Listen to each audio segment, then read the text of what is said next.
everyone, and welcome back to the channel. It is a Thursday morning with Layla. It is September, I think we're the 5th today. Yeah, September 5th. I'm in Las Vegas at my parents' house, and I just wanted to share a few things that I've been reading, and let's see what we've got here.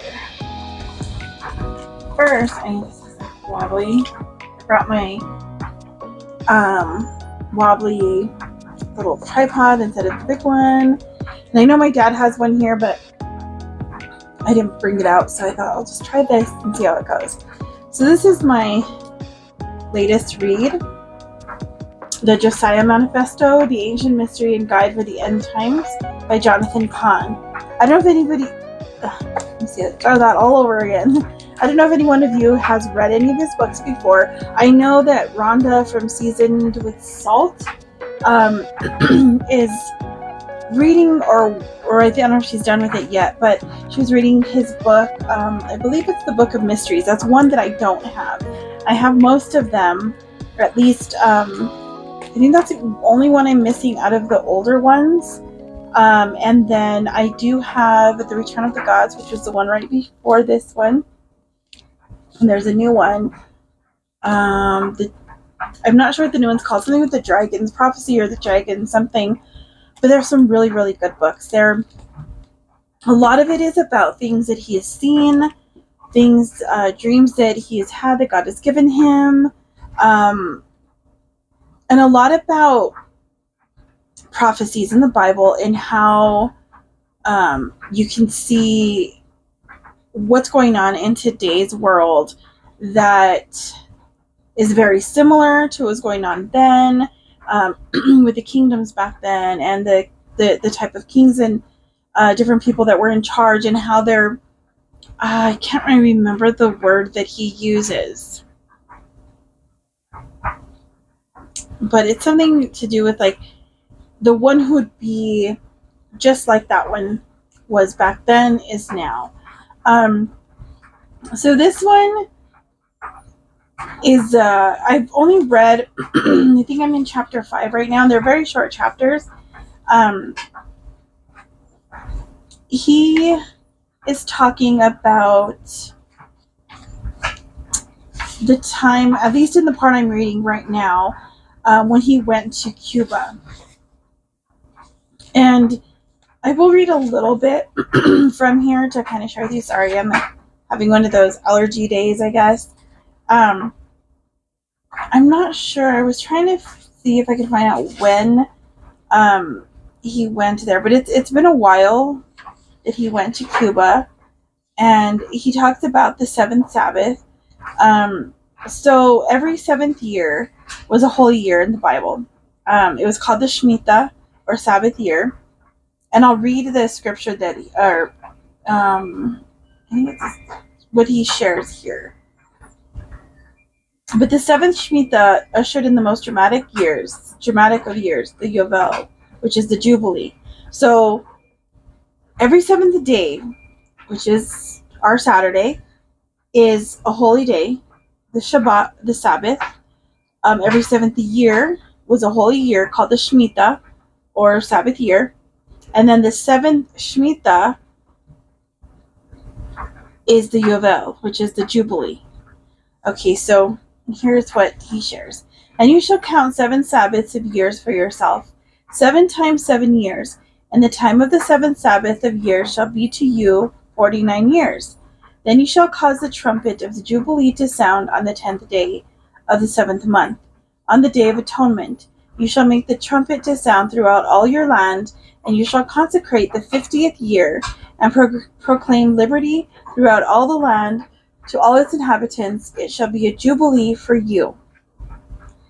And then he goes on to talk about the ram's horn, which is the name, the heading for the next paragraph. So the word jubilee comes from the Hebrew yovel, which is itself linked to the blasting of the ram's horn, the shofar. It was the sounding of the shofar or ram's horn that would mark the completion of the 49 years and usher in the 50th, thus the year of the Yovel, or Jubilee. The sound of the ram's horn evoked the power of God. The Jubilee was the year of God's power and blessings. So a lot of what he shares is all the things that happen that he's seen, different things that are going on during this time. Let me clean this phone because it's a little bit blurry. Okay, it looks a little blurry on my end. I don't know if it's the lighting or if it's the phone or both. Okay, so I'll read a little bit more on that, on what he shares there. So the next heading is Year of Return and Reconciliation. The Jubilee was the year of return. And this is the second part of this part of scripture that I read that talked about the 7 Sabbaths of the year for yourself and 7 times 7 years to count those. This is the next part. It says, and each of you shall return to his possession. So if one had lost one's possession in the year of Jubilee, one was to return to it. And each of you shall return to his family. In the year of Jubilee, if one was separated from one's family, one was to return to them. So the Jubilee was both of the year of return and reconciliation. You shall neither sow nor reap what grows of its own accord, nor gather the grapes of your untended vine. The Jubilee was the Sabbath of Sabbaths, and as the Sabbath involved rest, so in the year of Jubilee no one was to labor in the fields or vineyards. The land was to rest, as were those working the land. The Jubilee was a year of cessation. Yeah. And it was a year of restoration. So the next part of the scripture that he shares here is, what was sold shall remain in the hand of him who bought it until the year of Jubilee. And in the Jubilee it shall be released, and he shall return to his possession.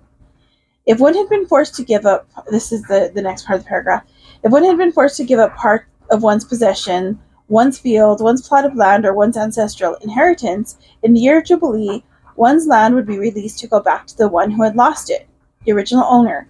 In the year of Jubilee, the land would return to the owner and the owner to the land.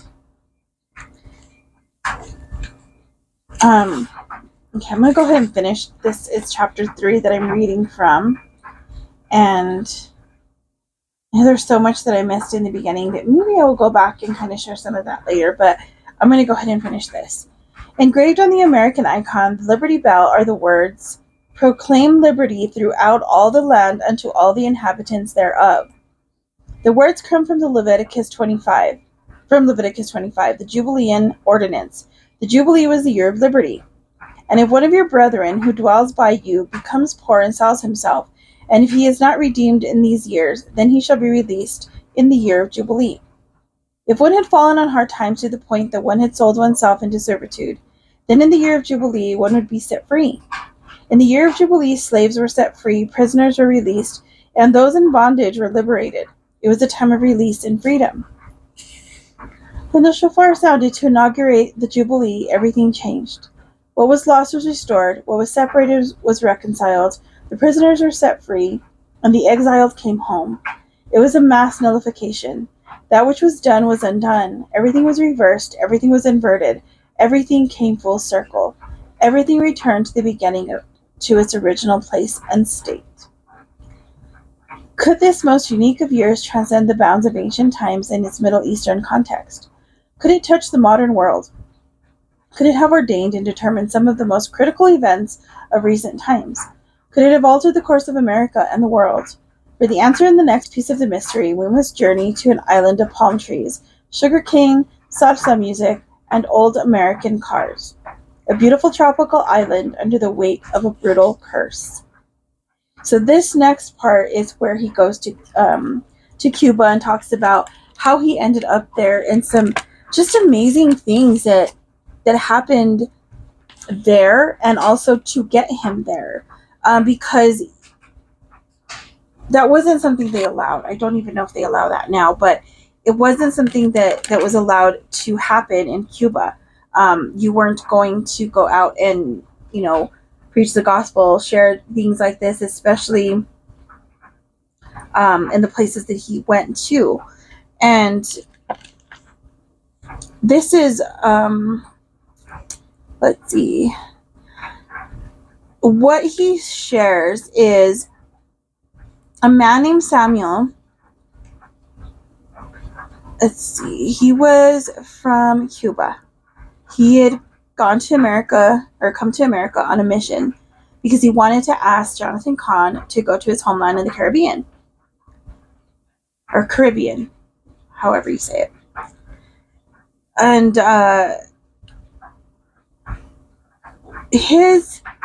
what he told him was that the island was cursed,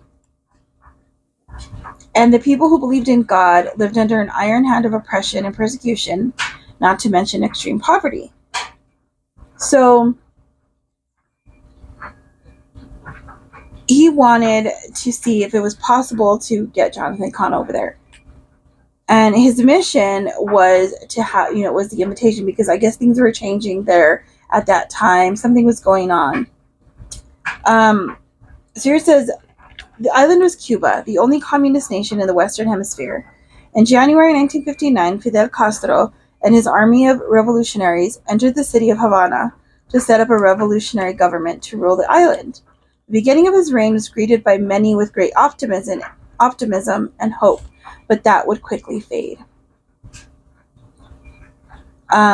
Later on, he talks about how many people lost their homes and possessions, and then a persecution was launched against Christians. Churches were closed, pastors were exiled, imprisoned, or sent to education camps.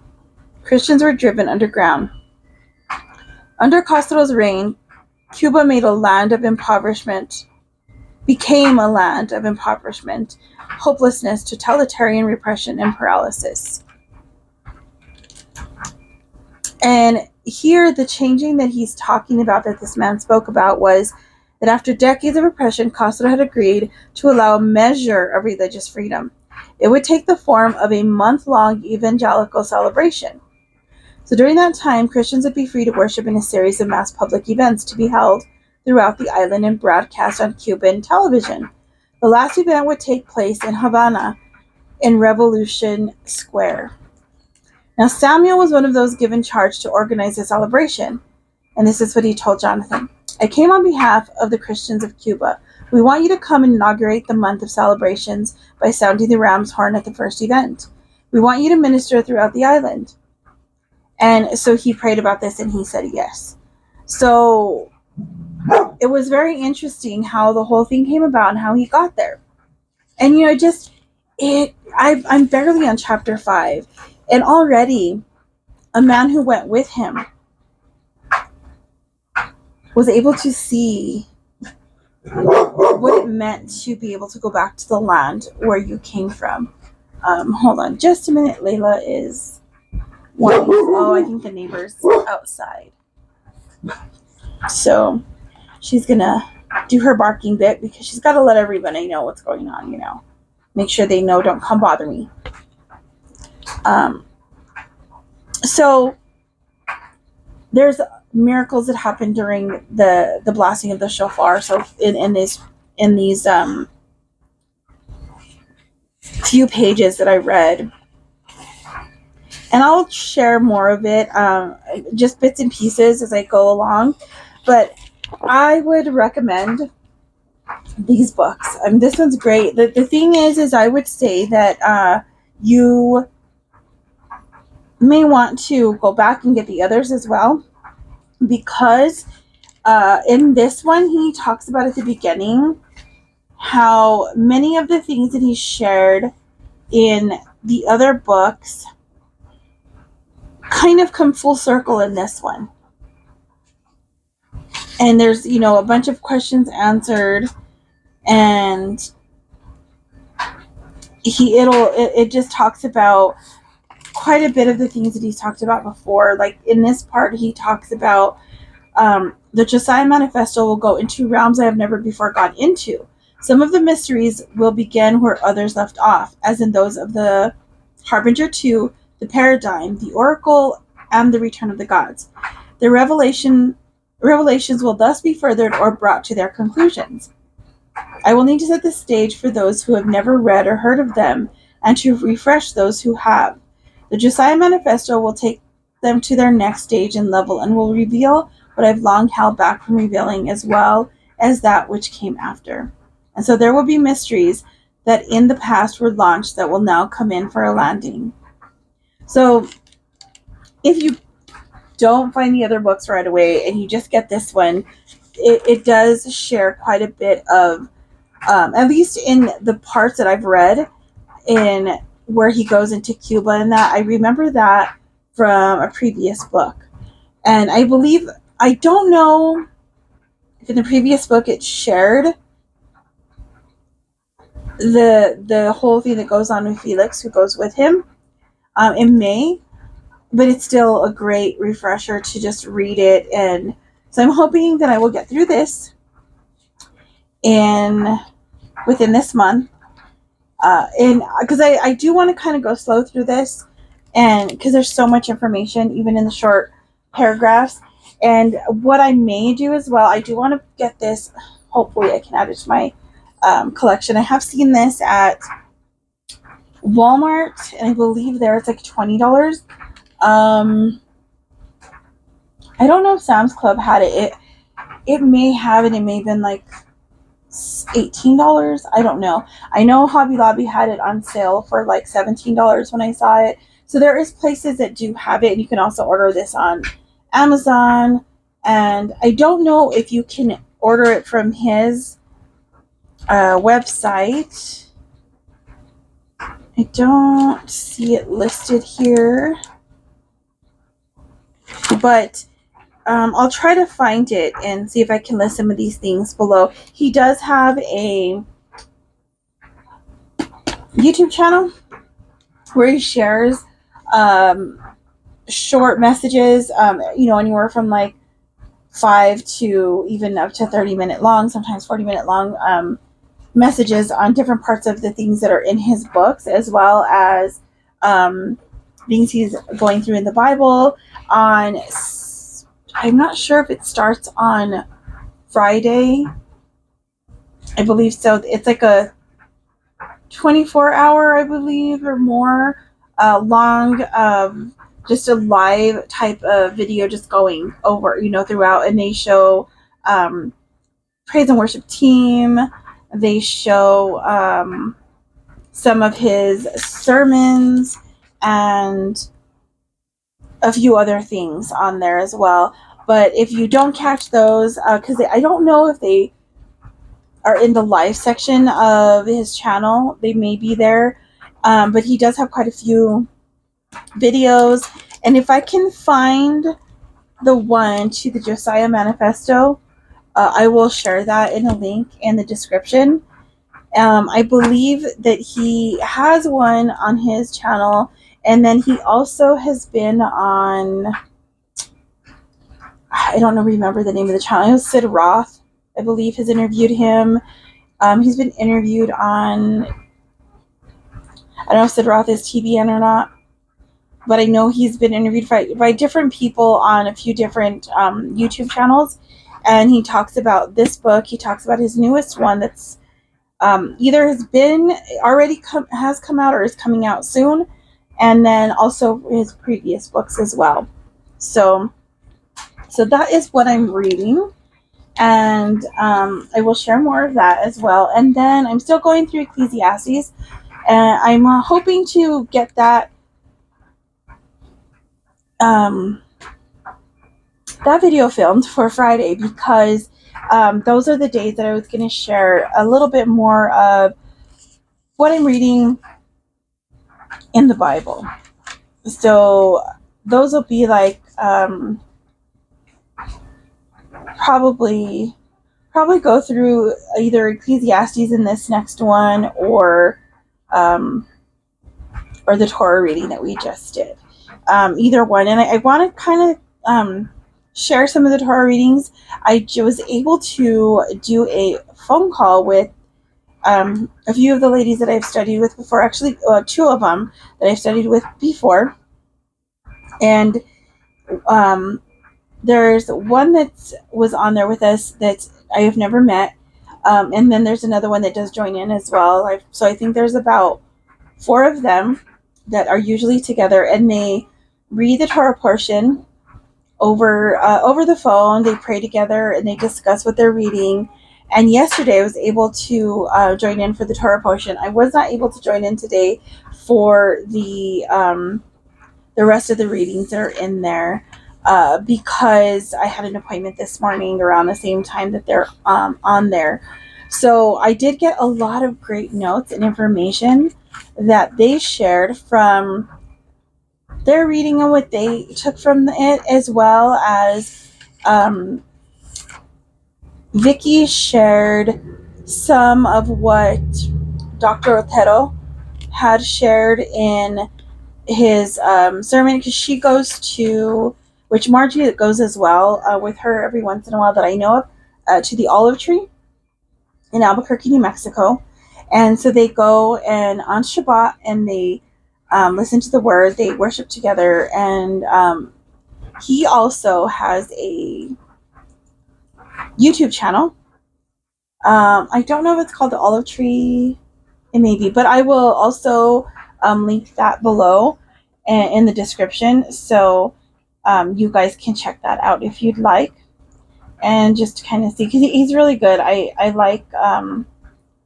like listening to his sermons, as well as listening to Jonathan Cahn. I've recently started listening to Real Life with Jack Hibbs, and as a matter of fact, I have that on the TV. I have it hooked with my phone to YouTube, and I'm watching Your Life on Faith, and this is part 2. I listened to part 1 on the way here this morning, and he's talking about Hebrews 11:20 through 29, and he's talking about faith.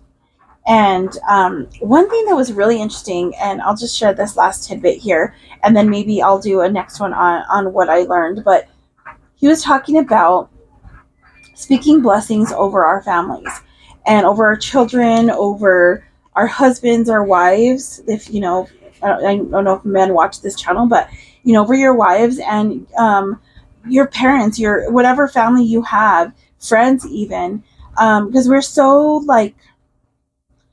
negative for the most part. Everyone is always talking about, and I'm guilty of this, of how bad things are, or negative self-talk over ourselves, over our spouses.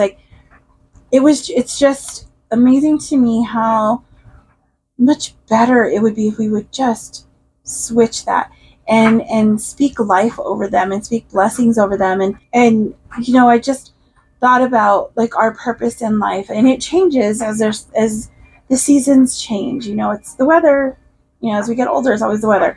But it changes, when you're younger, we have things that we can do. If you get older, things do change, especially if you have chronic illnesses or anything.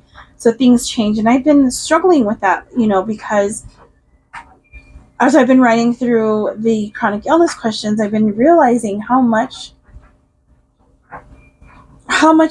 things are harder for me now than they were before. And this appointment that I had this morning was with a care coordinator through my insurance. And I just kind of shared a little bit about what was kind of about my conditions, like different things was going on, because I kind of wanted to have an idea of what this was about. I would have supposed to have had a home visit today, but I'm not home. So I just had an over the phone conversation to make sure this was something that I want to do, because I've had this before, but it was a little bit different back then. So, but just kind of sharing the things that are going on and hearing the response, it was kind of like, is that really happening? I shouldn't be having to deal with all of this. And granted, it is age-related stuff. As you get older, different things get worse, right? But these things have been going on for quite a while. And of course, as I age, they got worse. And part of that is choices that I have made. Because what I did is I spoke negatively to myself and said, just ignore it. It'll just go away. Or you can't do this because it's too hard for you. Whatever that was. You are too busy for this. You are too, whatever, depending on what the situation was. Because back when I was working, I was busy, and it was like, how am I going to make time to go and work out? How am I going to make time to really work on my eating habits? Because what the problem back then was, I wasn't eating extremely unhealthy food all the time, but I was either not eating enough, I was not eating at the right times, I was eating too late, I was snacking on things I shouldn't have snacked on. Days that I just didn't feel like cooking, that we didn't cook, we just snacked on whatever, or we bought fast food. And even though I wasn't like pigging out or whatever, for lack of a better phrase, I was eating incorrectly for my body. There was things that I was already dealing with that I didn't know, or that I knew about, but I just didn't want to deal with, I guess. And because I just, no, it'll go away, it's fine, I'm young enough, let's go away, it'll go away. Well, it doesn't. I mean, every once in a while, I guess it could, but for me, it didn't. And now I am 46, and there are days I feel like I am quite a bit older due to the pain, due to just not feeling well. Lately, I've been struggling with a lot of just dizziness and headaches and nausea, and the pain in my body has been really, really bad, especially with my back and the sciatic down my right leg. Like that entire side, the right side of my body has been, I don't know, just in intense pain to the point where I'm not sleeping that well again. It's like the pain just wakes me up and I have to move, and then I can't. Even if I move, it doesn't matter what side I lay on, it hurts. Either I'm laying on it, so it's hurting that way, or if I turn lay on the other side, it feels like it's just pulling every nerve and muscle and everything in my body, so that hurts. And it's partially my fault because I didn't continue doing my physical therapy the way I should have. And partly it's things that are going on in my body that I cannot necessarily control. But the things that I can control that maybe would help it feel a little bit better, I'm slacking in that area. So, these are the things that I need to learn how to speak life to myself and others in that way, where it's like, instead of saying, it's too hard, you can't do this, you're too tired, you're dealing with too much of this and this and this and this, just, forget about it. It'll go away. It'll get better, whatever. Instead of that, I need to say, no, yes, you are tired, but you need to do this so that hopefully soon you won't be so tired, because if you start, getting some better movement going on, some better stretching going on, you'll feel better. You'll, hopefully some of that inflammation will go down and the pain will get, that type of stuff. And over just our families, and I have an idea of how to do that with some of my family members. Something that I don't know if they watch these videos, so I thought about writing it down, I love to write, so I was thinking of sending a letter with just some blessings in there, just sharing what I see in them and the plans, to remind them that God has a plan for them and all that type of stuff. And I want to start working on that hopefully today.